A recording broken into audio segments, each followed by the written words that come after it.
நமது கலாச்சாரம், நமது பண்பாடு எப்போதும் நம்முடன் நீடித்து இருக்கும். பாரத தேசத்தின் மகோனதமான புராண இதிகாசங்களை முழுமையாக அறிந்து கொள்ள subscribe Tilak. A wide range of LED lights for indoor and outdoor use. GR Lights make India bright.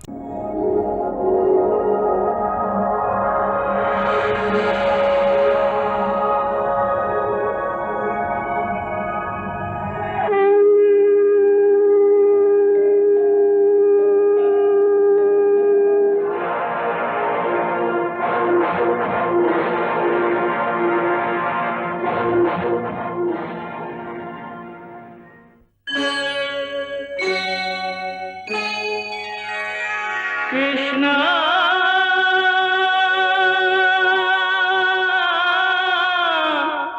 Krishna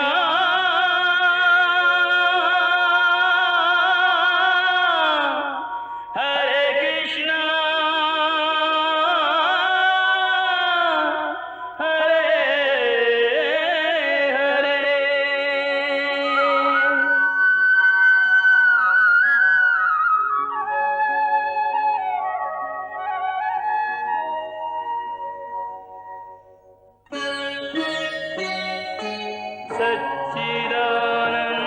सच्चिदानन्दरूपाय विश्वोत्पत्त्यादिहेतवे तापत्रयविनाशाय श्रीकृष्णाय वयं नमः.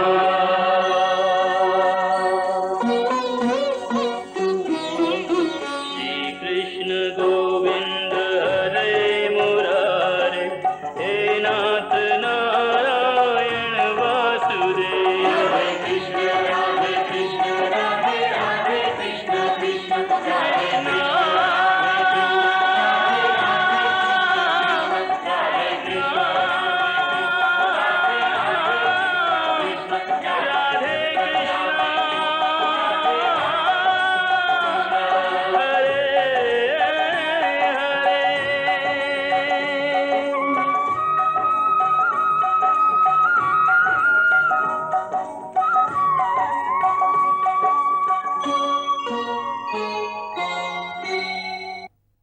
மோசமான நிலைகளை நாடு சந்திக்கும் சமயங்களில் ஒரு குடும்பத்தை காப்பாற்றுவதற்காக ஒரு உயிரை, ஒரு கிராமத்தை காப்பாற்ற ஒரு குடும்பத்தை, அதுபோல் ஒரு தேசத்தை காப்பாற்ற கிராமத்தை பலியிடலாம் என்று ஊராளும் முறை சொல்லும் நீதி நூல் பேசுகிறது.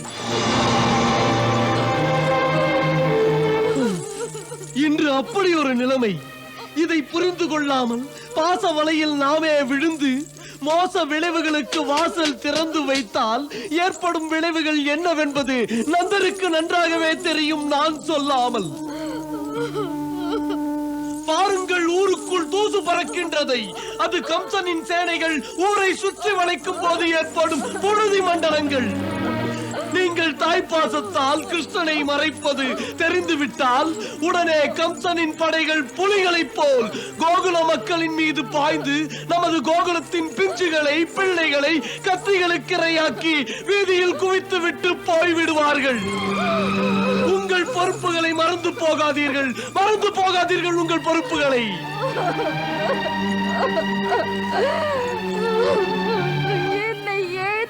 வைக்கிறீர்கள்.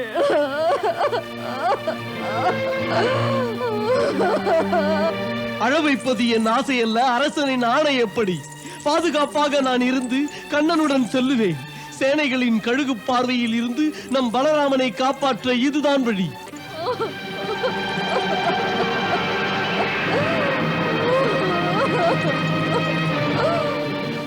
ஒற்றர் படை ஊடுருவி பார்க்கும். ஆகையினால் இந்த ஒரு நாள் மிகவும் கவனமாக இருக்க வேண்டிய நாள். இந்த நேரத்தில் கிருஷ்ணன் புறப்படுவதற்கு வேண்டியதை கவனியுங்கள். ஊர் கேட்டால் நீங்கள் சொல்லுங்கள், கிருஷ்ணன் மதுராவில் விழாவை பார்க்க அக்ரூரருடன் செல்கிறான் என்று. 2 பிள்ளைகளுக்கும் இந்த திட்டம் தெரிந்துவிடக் கூடாது. வந்த வாசம் எல்லாம் இப்போது தேவையில்லை. என்னிடத்திலா இந்த பேச்சு? என்னிடத்திலா? அழுது புலம்பும் ஒரு அன்னை, ஆணைப்படி நடக்கும் ஒரு அதிகாரி, அதையும் பார்த்து கொண்டிருக்கும் மாண்டவன். பொறுப்புகளை சுமப்பவன் புண்படுத்தப்படுவது வழக்கம் தாயே. மனித இயல்பு. பொங்கி வரும் கண்ணீரால் தீராது பிரச்சனைகள். உங்களை சீண்டுகின்ற பிரச்சனைகளை தீர்த்து வைக்க வேண்டும் என்ற ஒரு விருப்பமே இன்று உடனடி தேவை. அப்படி என்றால் இதற்கு நான் என்னதான் செய்ய? யாகம் புகழ் தரட்டும், நாடு நலம் பெறட்டும். என் பிள்ளையை நீங்கள் மரணத்தின் பிடியில் கொடுப்பது நடக்கட்டும். உங்களை தடுக்க சக்தி இல்லை. இதை நான் எப்படி சொல்வது? இந்த ராஜபக்தன் அக்ரூரனிடத்தில் அம்மா நீங்கள் இப்படியா பேசுவது? தாயே, என் உயிர் போன்ற ராஜகுமாரன் கிருஷ்ணனை எனக்கு உணவூட்டும் இந்த கையா மரணத்தின் பிடியிலே சேர்க்கும். அந்த இழித்தொழிலை இந்த கை செய்தால் ஒடிப்பேன் தாயே. உடனே நான் ஒடித்தே விடுவேன். தாயே, தவறு தாயே, தவறு. அக்ரூரனை போல் நீதிக்காக வாதாடுபவன் யார் இங்கே? நான் நேர்மையான ராஜபக்தன் என்றால் ஒன்று மட்டும் உறுதியாக சொல்லுவேன். கிருஷ்ணன் மீது கொடுமை நிகழ்வதற்கு முன்னால் எனது உயிரையே பலியாக தருவேன்.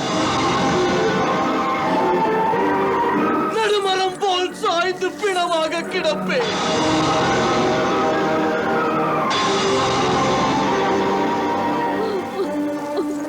உண்மையாக சொல்லுகிறேன். நான் போட்ட திட்டத்தின் ஒரு பகுதி பலராமனை காப்பது.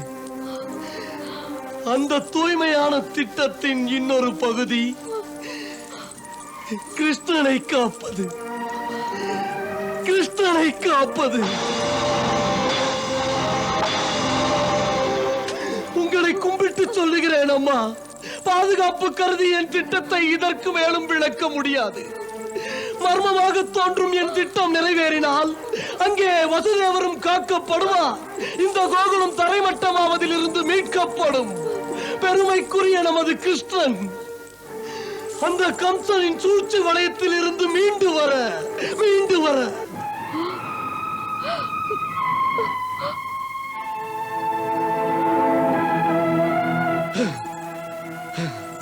இதை செய்து முடிக்க நமது யாதவ வீரர்களால் ஒரு தற்கொலை படையை உருவாக்கி இருக்கிறேன்.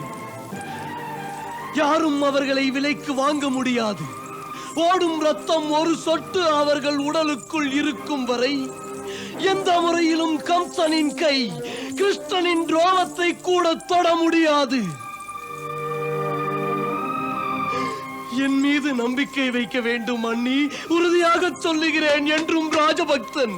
ராஜபக்தன் தன் மன்னனுக்காக தன்னையே தருவான் இவன். உண்மையான ராஜபக்தி உள்ள ஊழியனை சந்தேகிக்காதீர்கள். குறை சொல்லி தாக்காதீர்கள்.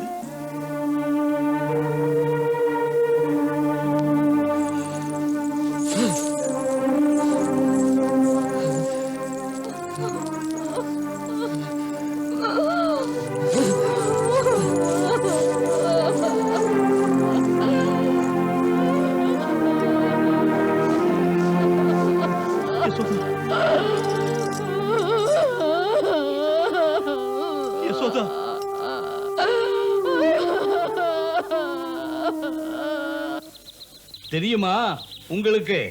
நந்தராஜனம் கண்டனை மதுராவுக்கு அனுப்ப போகிறார். திருவிழா பார்ப்பதற்காக. அப்படியா?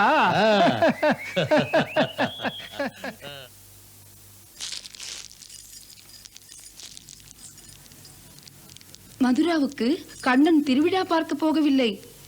என்ன? ஆச்சரியப்படாதீர்கள். கண்ணன் யசோதாவின் பிள்ளை இல்லை. யசோதையின் பிள்ளை இல்லை? அப்படியானால் யார் பிள்ளை?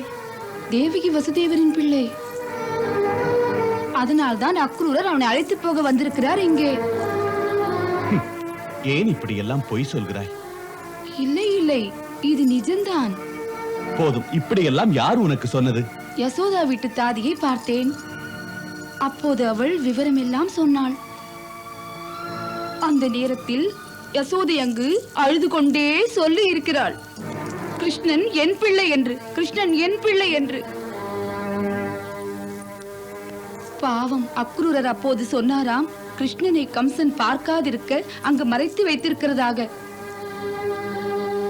அன்று யசோதைக்கு பிறந்த குழந்தையை இரவோடு இரவாக சிறைக்கு கொண்டு போய் கம்சனிடம் ஒப்படைத்திருக்கிறார்கள். ஓஹோ, பாவம் யசோதா ராணிக்கு இப்படியும் ஒரு சோதனை வேண்டுமா? யசோதை பாவம் உயிரையே கண்ணனிடம் வைத்தாள். எடுத்து வளர்த்து ஏமாந்தாள் பைத்தியக்காரி.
செல்வமே உன்னை நெஞ்சில் சுமந்து நான் வளர்த்தேனே. வெண்ணையை தின்பாய், பானையை உடைப்பாய், கண்டிக்க வந்தால் காற்றாய் பரப்பாய்.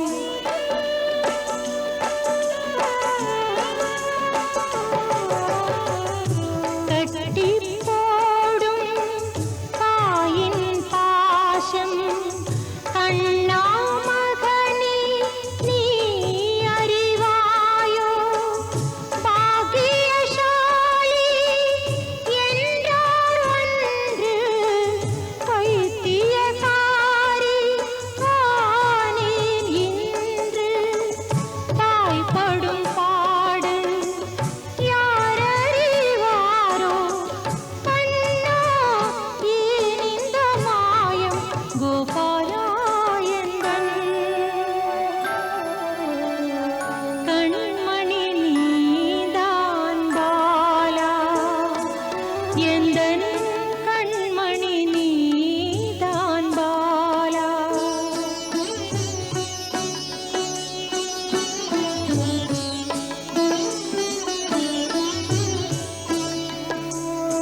குழந்தாய் எழுந்திரு, எழுந்திரு. என்னம்மா இது? இன்று பொழுது விரைவாக விடிந்து விட்டது. இல்லை, முன்னிரவு முடிந்து விட்டது. இப்பொழுது நடுநிசி. நடுநிசியா? ஏன் இப்போது எழுப்பினீர்கள்? சீக்கிரம் நீ புறப்பட வேண்டும், இங்கிருந்து போக. இங்கிருந்தா? எங்கே? அக்ரூருடன் செல்ல. அக்ரூருடனா? அம்மா எங்கே? ஓசைப்படாமல் எழுந்து போ. அக்ரூர் உனக்காக காத்திருக்கிறார். சீக்கிரம் புறப்படு, புறப்படு.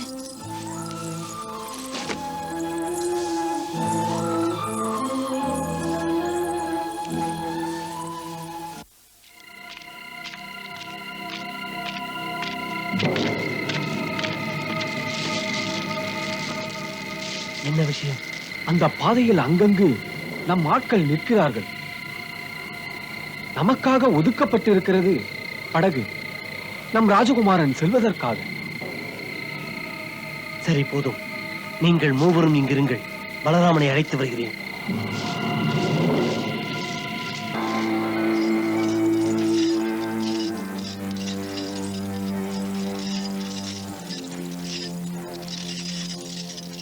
அம்மா, நான் தனியாக போக வேண்டுமா? கண்ணன் வரவில்லையா என்னுடன்? கண்ணனை அழைத்து போக இன்று முடியாது. முடியாது? கண்ணன் இல்லை என்றால் கண்டிப்பாக அவனை விட்டு நான் மட்டும் போக மாட்டேன். அதுதான் கூடாது. நான் தான் அது முடியாது என்றேனே. சரி, ஏன் அவன் வரக்கூடாது? அவன் வேறிடம் போகிறான். எங்கே? அவன் மதுராவிற்கு செல்கிறான். மதுராவுக்கா? தனியாகவா? இல்லை இல்லை, மதுராவுக்கு கண்ணனை தனியாக அனுப்ப முடியாது. நீ அவனை எப்படி தடுக்க முடியும்? முடியும். அவன் அப்பா அம்மா ஆணையிட்டதால் மதுராவில் விழாவுக்காக செல்கிறான். இது எல்லாம் பொய். அவனுக்கு அப்பா அம்மா ஆணையிட்டார்களா? அவர்களுக்கு தெரியாதா மதுராவில் ஆபத்து உள்ளதென்று? என்ன? என்னடா அங்கு ஆபத்து? அம்மா, எல்லாருக்கும் தெரியும் அந்த மதுராவின் ராஜா கம்சன் எத்தனை கொடிய அரக்கன் என்று. அன்று சாப்பிடும்போது யசோதா மாதாவே சொன்னார்களே, அங்குள்ள நிலைமை சிறு பிள்ளைகளுக்கு சரியில்லை என்று. மறந்து விட்டீர்களா அதையெல்லாம்? மாதா யசோதையிடம் போய் நானே கேட்பேன். நிலைமை தெரிந்தும் பிரச்சனைக்குரிய இடத்திற்கு ஏன் அனுப்ப வேண்டும்? அம்மா, கண்ணனிடமும் கேட்பேன். இன்று அவன் பலராமன் இல்லாது தனியாக அங்கு செல்லலாமா என்று. கண்ணா, என்னுயிர் கண்ணா, என்னுயிர் கண்ணா! மெதுவாக கூப்பிடு, மெதுவாக. கண்ணன் தூங்குகிறான். தூங்குகிறானா? தூங்குகிறான் என்று அவனை தனியாக விட்டு செல்வதா? இல்லை இல்லை, முடியாது என்னால். போய் யசோதா மாதாவிடமே நான் கேட்பேன். கண்ணா, கண்ணா! சொல்வதை கேள் மைந்தா, சொல்வதை கேள். சொல்வதை கேட்க வேண்டும் பலராமா. அக்ரூரரே, யசோதா மாதாவிடம் போய் கேட்க அவசியமே இல்லை. ஏனென்றால் ஆணையிட்டது அந்த அன்னை இல்லை. ஆனால் என் தாய் சொன்னார்கள் கண்ணனின் அம்மா அப்பா ஆணையிட்டதாக.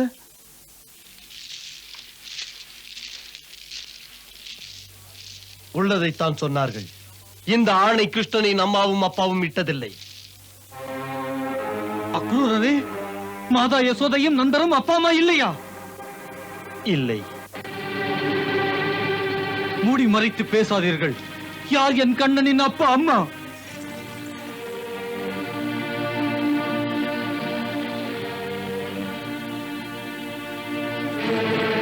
மீண்டும் மறைத்து பேசாதீர்கள். யார் என் கண்ணனின் பெற்றோர்கள்?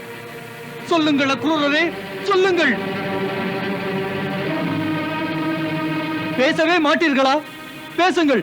அப்பா அம்மா அவர்கள் இல்லை என்றால் வேறு யார்? சொல்லுங்கள். பேசுங்கள் அக்ரூரரே, பேசுங்கள்.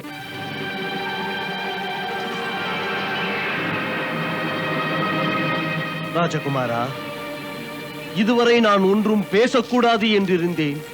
அதை பேசும்படியான ஒரு நிலைமையை இங்கு தாங்கள் உருவாக்கி விட்டீர்கள். சொல்கிறேன், கிருஷ்ணனுடைய அப்பா யாரோ அவரேதான் உங்களுக்கும் அப்பா.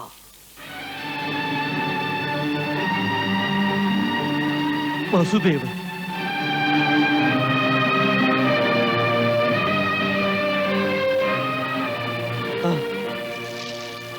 ஆம், இருவரும் வசுதேவரின் மைந்தர்கள். ஆம், நீங்கள் இருவரும் அண்ணனும் தம்பியும்.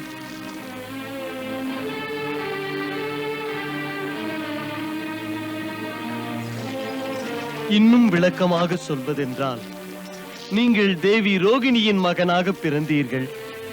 கிருஷ்ணன் தேவகியின் மகனாக பிறந்தார்.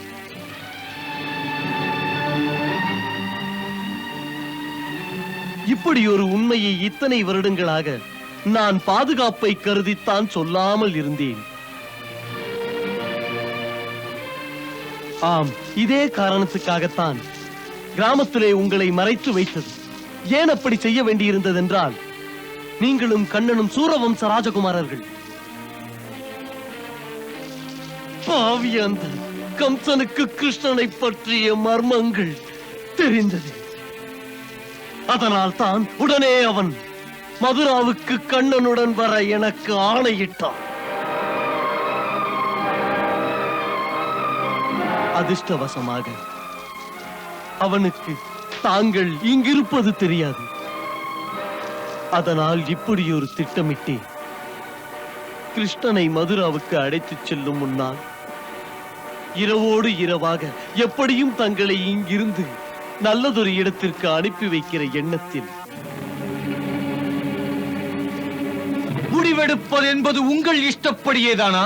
தம்பியை தனியாக விட்டுவிட்டு நான் பாதுகாப்புக்காக ஊமையாக உங்களோடு நடப்பேன் என்ற நினைப்பு? தாம் சொன்னதையெல்லாம் சிந்தித்து பார்த்தால் இப்போது என் கண்ணனுடன் இருப்பது அது ஒன்றுதான் உகந்தது, சிறந்தது. அதனால் என் கண்ணன் எங்கெங்கு செல்கிறானோ நானும் அங்கேயே செல்வேன். தனியாக விடமாட்டேன். ராஜகுமாரா, இது தங்கள் உயிரை மட்டும் காப்பாற்றும் பிரச்சனை அல்ல, தங்கள் வம்சத்தையே காப்பாற்றும் பிரச்சனை. மன்னர் சூரசேனர் வசுதேவரின் வம்சத்துக்கென்று இருப்பது நீங்கள் இருவர்தான். ஆம், நீங்கள் இருவர்தான். ஒரு சிக்கலான நேரம் இது. விழிப்புடன் செயல்பட வேண்டிய தருணம் இது. இருவரை காப்பாற்ற முடியாவிட்டால் ஒருவரையாவது காப்பாற்ற வேண்டியது எனது கடமையாகும். இல்லை அக்ரூரரே, இல்லை. பாதுகாப்பு இருவருக்கும் வேண்டும். அது முடியவில்லை என்றால் என்னை கண்ணனிடத்திலிருந்து பிரிக்க கூடாது. ராஜகுமாரா, இது பாசத்தை பேசுகின்ற நாள் அல்ல, கடமையாற்றுகின்ற சமயம். சரியாகத்தான் சொன்னீர்கள். இது கடமை முடிக்கும் சமயம்தான். அதுவும் இந்த சமயத்தில் என் முழு முதற் கடமை மூத்தவன் நான் என்ற காரணத்தால் அன்பு தம்பிக்கு துணையாக அவனுடன் இருக்க வேண்டும். சிக்கலான பிரச்சனையால் ஆத்திரங்கள் கூடாது. நாங்கள் சேர்ந்திருக்க வேண்டிய காலம் இது. உங்களால் உண்மை என்னவென்று புரிந்து கொண்டேன். இல்லை என்றால் பலராமன் ஒரு புதிராகவே வாழ்ந்து கொண்டிருப்பான். இந்த பலராமன் இங்கு பிறந்ததே என் அன்பு தம்பி கண்ணனுக்காக. எனக்கு எனக்கு அவன் தம்பி மட்டுமல்ல, பிரபுவும் அவன்தான், பிரபுவும் அவன்தான்.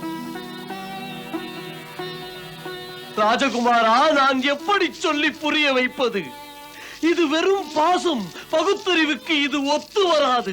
பாசம் இருக்கும் போது பகுத்தறிவுதான் தேவை என்பதா அக்ரூரரே? ராஜகுமாரா, நமக்குள் விவாதம் தேவையில்லை. இது உங்கள் அப்பா அம்மாவின் ஆணை.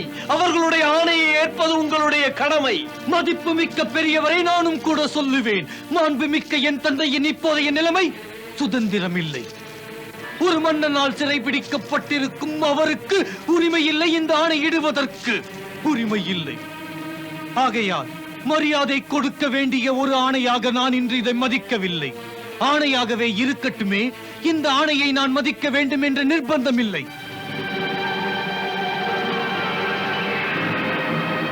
நான் இந்த உலகத்தில் இருக்கின்ற வரையிலும் ஒரு பலராமன் என்ற இந்த பிறவிக்கு இன்று ஒரே கடமைதான், ஒரே நினைப்புதான். அந்த ஒன்று அன்பு கண்ணனோடு சேர்ந்து இருத்தல், அவனுக்கு காவலாக இருத்தல்.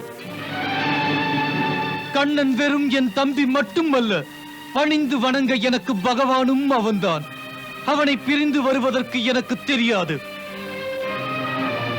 போதும், புறப்படுங்கள் என்னோடு.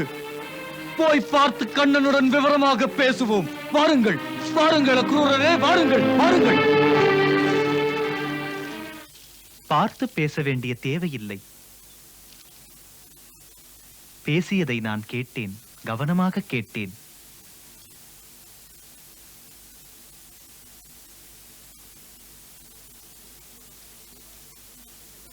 என் பேச்சு பொய் இல்லை அல்லவா? சந்தேகம் எதற்கு? சரி, சொல் இவருக்கு. நான் சொல்வதை போல் நடப்பேன் என்று. நடப்பதைத்தானே சொன்னீர்கள். இந்த பிறவியில் தாம் எனக்கு மூத்தவர் அல்லவா? ஆகையால் தமது ஆணைப்படி நடக்கத்தானே இந்த தம்பி இருக்கிறேன். இது என் முதற் கடமை. அக்ரூரரே, தாம் எங்களுக்காக ஏன் கவலைப்படுகிறீர்கள்? இதை கட்டாயப்படுத்த வேண்டிய அவசியமே இல்லை. கண்ணா, என்ன நீ சொல்வது? நிர்பந்தம் என்னவென்று உனக்கு தெரியாது. இது பிள்ளை பிராய விளையாட்டல்ல. கொஞ்சம் மூளையோடு செயல்பட்டால் தான் நல்லது. இன்று பிரச்சனை வாழ்வதா மடிவதா என்பதுதான். மூளையோடு செயல்படுவதுதான் சிறப்பானது அக்ரூரரே. மிகச்சிறந்த ஒரு மேதை தன் மூளையினால் ஜீவமரண பிரச்சனைக்கு அறிவுபூர்வமாக தீர்வு காணத் தொடங்கினால் ஒன்றை மறந்து விடுகிறான். இந்த ஜீவமரணம் என்பது விதியின் கைப்பிடியில். நமக்கு மரணம் என்றால் பாதுகாப்பான இடத்திலும் அது வருமே அக்ரூரரே.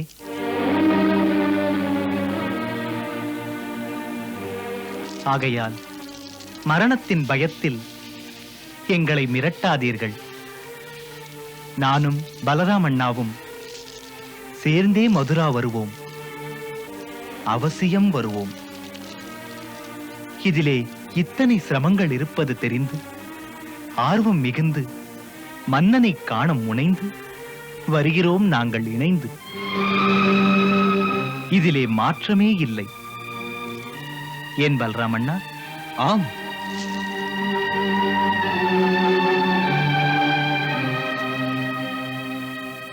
பொறுப்புணர்ச்சி உள்ள உங்கள் மீது ஒரு விஷயத்தில் எனக்கு வருத்தம் அக்ரூரரே. உங்களால் இத்தனை பெரிய பொய்யை எப்படி சொல்ல முடிந்தது? பொய்யா? எது பொய்? தாம் சொன்னீர்களே யசோதா மாதா என் தாய் இல்லை என்று. அக்ரூரரே, பிறந்ததிலிருந்து இன்று வரை மாதா என்றால் யசோதாதான் மாதா எனக்கு. நான் இருக்கும் வரை எனக்கு அம்மா யசோதை தான். மன்னியுங்கள் தங்கள் பிறவி. அக்ரூரரே, என் பிறவியை பற்றி எனக்கு எதுவும் தெரியாது. மறக்க முடியாத நினைவு. முதலில் என்னை மகனே என்று அழைத்த அம்மா யசோதைதான். அந்த மாதாவின் மைந்தன் நான். அம்மாதான் என்னை மடி மீது உட்கார வைத்து பாசமென்ற பாலூட்டினாள். அம்மாதான் எனக்கு நடப்பதற்கு கற்றுத்தந்தாள்.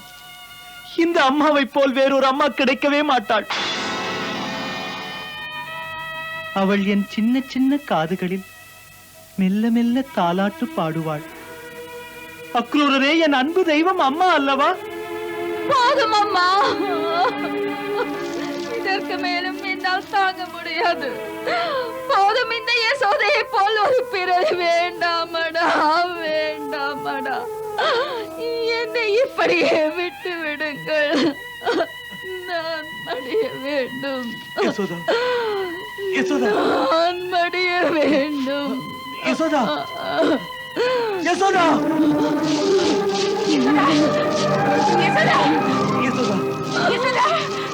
யசோதா, யசோதா, யசோதா, யசோதா, யசோதா, யசோதா,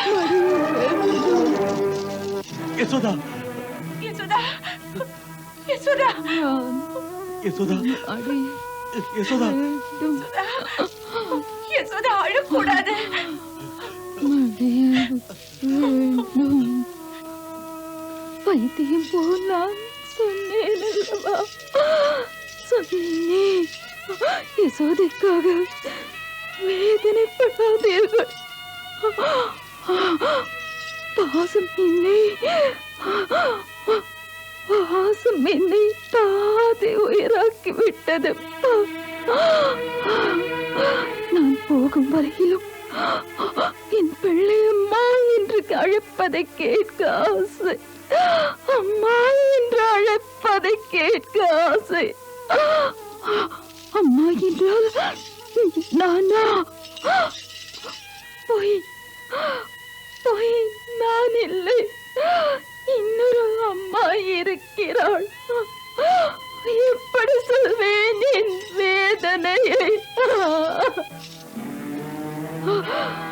அக்ரூரரே, ஏன் இப்படி செய்தீர்கள்? ஏன்? அழாதேம்மா, இது பொய்தான். வெறும் பொய், வெறும் பொய்தானம்மா. இவர் சொன்ன பொய் எந்த அளவுக்கு போய்விட்டது? உண்மை அதுவல்ல அம்மா. அப்படி இருக்கவும் கூடாது. அம்மா, அம்மா, நான் பேசுவதை நம்புங்கள் அம்மா. அம்மா, நான் எங்கு போவது? மகன் என்ற உறவு நமக்குள் பிரிவு நேர்ந்து நான் எங்கு போனாலும் சரி, மண்ணுலகத்தில் இந்த பிள்ளை இருக்கும் வரை எங்கு வாழ்ந்தாலும் என்ன, அம்மா நான் யசோதா மைந்தனாய்த்தான் இருப்பேன், உங்கள் மைந்தனாய்த்தான் இருப்பேன்.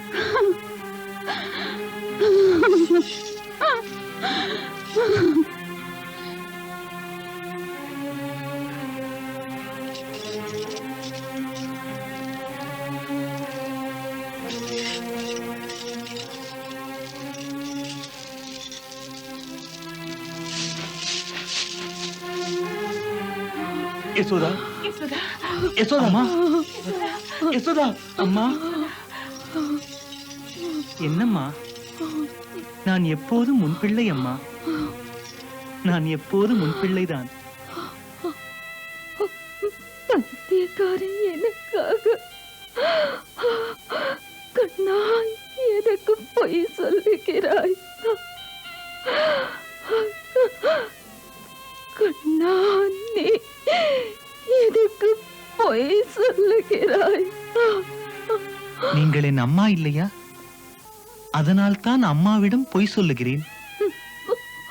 இனிமேல் நான் பொய்யை விளையாட்டுக்கு கூட சொல்ல மாட்டேன், விளையாட்டுக்கு கூட சொல்ல மாட்டேன்.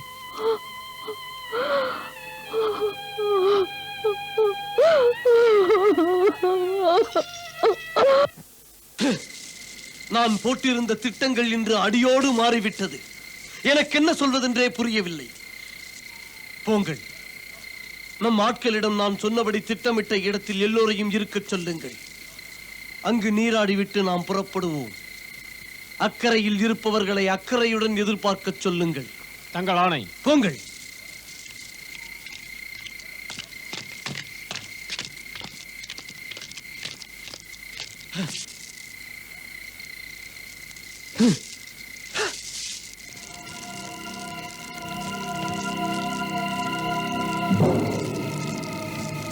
தெரியுமா, அக்ரூரர் கம்சனின் ஆணைப்படி கண்ணனை அழைத்துச் செல்ல வந்திருப்பது? நாம் அதற்கு இடம் கொடுக்க கூடாது. கூடாதென்றால் எப்படி தடுப்பது? எப்படி என்று தெரியாது. நான் முடிவாக இதை மட்டும் சொல்கிறேன், அந்த நந்தகோபர் ஒரு வார்த்தை சொல்லட்டும், என் பிள்ளையை காப்பாற்றுங்கள் என்று. கிராமத்தில் உள்ள பிஞ்சுகளும் குழந்தைகளும் கண்ணனுக்காக உயிரையே கொடுக்கும். வீண் பேச்சதற்கு கதை மாறிக்கொண்டிருக்கிறது. இப்படி இருக்கும்போது அதெல்லாம் நடக்காது. என்ன உளறுகிறாய்? நான் ஒன்றும் உணரவில்லை. கண்ணன் நந்தகோபருடைய பிள்ளை இல்லை. என்ன? அவன் யாதவ குல ராஜகுமாரன். ஆபத்து வரக்கூடாதென்று இவ்வளவு நாளும் சொல்லாமல் இருந்திருக்கிறார்கள். இந்த நிலைமையில்தான் யாதவ தளபதி அக்ரூரர் கண்ணனை அழைத்து போக வந்திருக்கிறார். பாவம், நந்தராஜர் என்ன செய்ய முடியும்? இல்லை என்றால் நம் நந்தராஜர் கண்ணனின் கதையை கோகுலத்தின் இளைஞர் படைக்கு சொல்லாமலா இருந்திருப்பார்.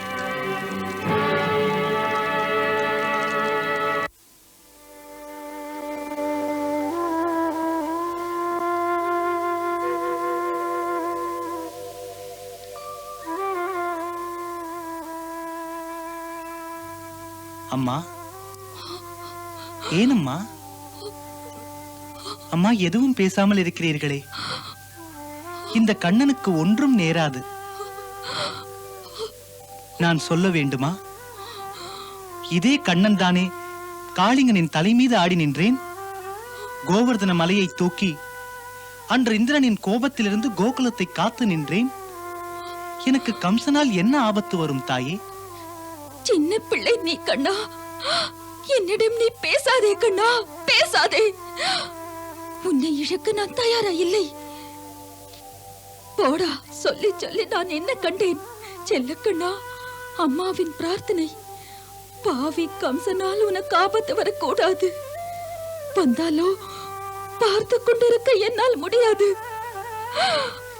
அம்மா இன்னும் சொல்லவா வேண்டும்? பாசத்தில் இப்படியெல்லாமா பேசுவது? நான் என்ன சொல்ல? இந்த உறவுகள் என்பது என்ன? பாசம்தான் என்று தங்களை பயமுறுத்துவது. என் மனவேதனை யார் கேட்பது, யார் தீர்ப்பது? பாசம் என்ற வட்டத்திலிருந்து வெளியே வாருங்கள் அம்மா. இயற்கையில் எல்லா பிறவிகளின் இதயத்திலும் இறைவன் இருக்கிறார். ஆகையால் யாரை பிள்ளையாக நினைக்கிறீர்களோ அவர்களை இறைவனாகவும் நினையுங்கள். உடனே உங்கள் துன்பமெல்லாம் போய்விடும். பிள்ளை பாசத்தில் உழல்வதை விட துன்பம் தீர்க்கும் இறைவனை மட்டும் நினையுங்கள். உங்களுக்கு ஆனந்த அமைதி கிடைக்கும். அம்மா, உங்களுக்கு ஞான தெளிவு கிடைக்கும். அது உங்களுக்கு முக்தி அடையும் பாதையை காட்டும். போடா, முக்தி ஒன்றும் தேவையில்லை எனக்கு. எனக்கு அது பெரிதில்லை. நீ சொல்லும் முக்தி, முக்திக்கொரு இறைவன். முக்தியும் இறைவனும் யாருக்கு வேண்டும்? எனக்கு என் பிள்ளைதான் வேண்டும். அந்த பகவானை நான் பார்த்து என்ன செய்வேன்? நான் பாசம் காட்டவும் முடியாது, துவேஷம் காட்டவும் முடியாது.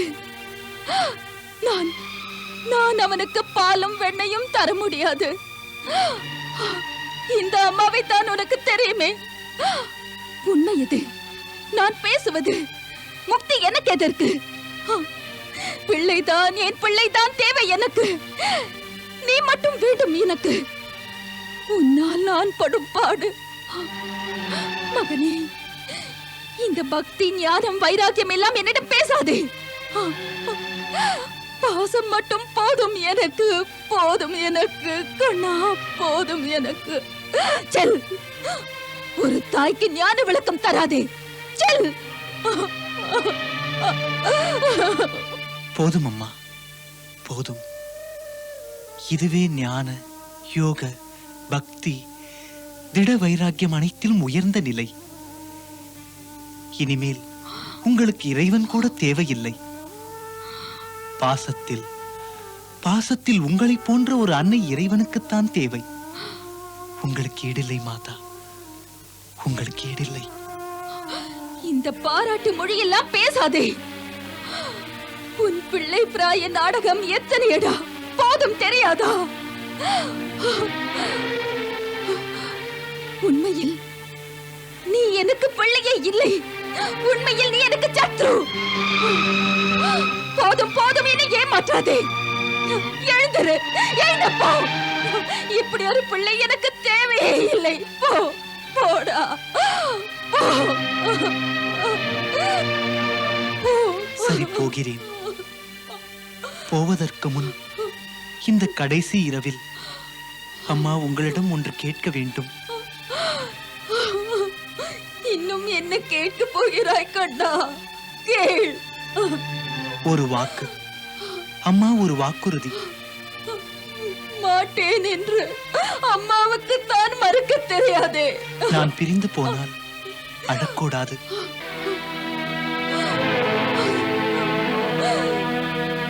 இல்லை, முடியாதடா. என்னால் அழாதிருக்க முடியாது. பிரிவை தாங்காத மனசு தானாக அழத் தொடங்கினால் அழக்கூடாதம்மா. குறை கூறுங்கள், குற்றம் சொல்லுங்கள் இந்த பிள்ளையை. அது என்னை சுடாது. நான் தான் உங்களை பிரிந்து செல்கிறேனே. தாயே, பிரம்பெடுத்து அடியுங்கள். ஆனால் அழாதீர்கள், அழாதீர்கள்.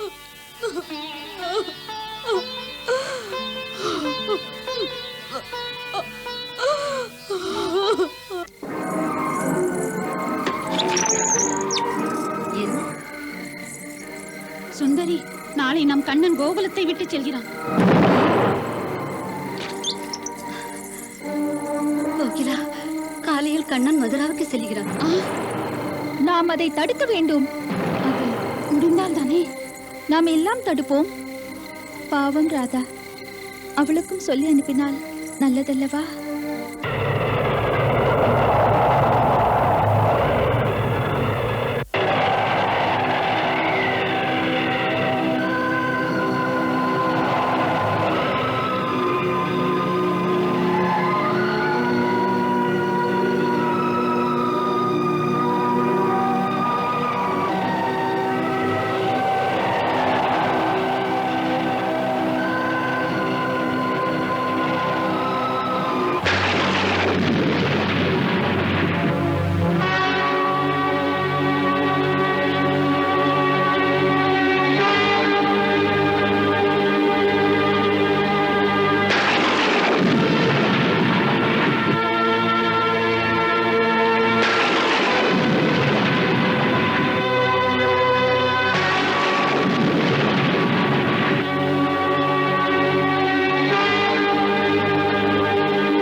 உங்கள் பயணத்தை தொடங்க நீங்கள். ஆம் ராதே, என் பயணம் தொடங்கிவிட்டது. என்னை பார்த்து வழி அனுப்ப கோகுலத்துக்கு வரமாட்டாயா? மாட்டேன். உனக்கும் தெரியும், நான் போனால் கோகுலம் திரும்ப மாட்டேன் என்று. நான் செல்வதற்கு முன்னால் ஒருமுறை உன்னை சந்திக்க விரும்பினேன். தாம் இறைவன். இறைவனுக்கு கூட விருப்பம் உண்டா? தங்கள் நினைப்பு ஏன் இன்று மனிதரைப் போல் இருக்கிறது? நிஜம்தான், ஒப்புக்கொள்கிறேன். மனிதரைப் போல் இறைவனுக்கு விருப்பம் இருக்கக்கூடாது. புனிதமான அன்பை தேட விருப்பமுண்டு இறைவனுக்கு. மேலும் இறைவனுக்கு எந்த பொருளிலும் ஆசையில்லை. அவனுக்கு அன்பிலேதான் ஆசை, அது மட்டுமே தேவை. ராதே, அன்பு என்ற வலை நாமே பின்னிக்கொள்வது, அதை பிரிக்க இயலாது. இறைவனுக்கும் கூட இது பொருந்தும். கடுமையானவர் நீங்கள். இந்த பைத்தியக்காரி ராதையை இன்னும் நீங்கள் சோதிக்கத்தான் வேண்டுமா? எல்லோருக்கும் முன்னால் நான் அழுவதை கண்டுகளிக்க விருப்பம் இருந்தால் அதை சொல்லிவிடுங்கள். இல்லை ராதே, நமக்கு தனிமை தேவை. அதை மறுக்க நான் யார்?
Krishna Krishna Hare Krishna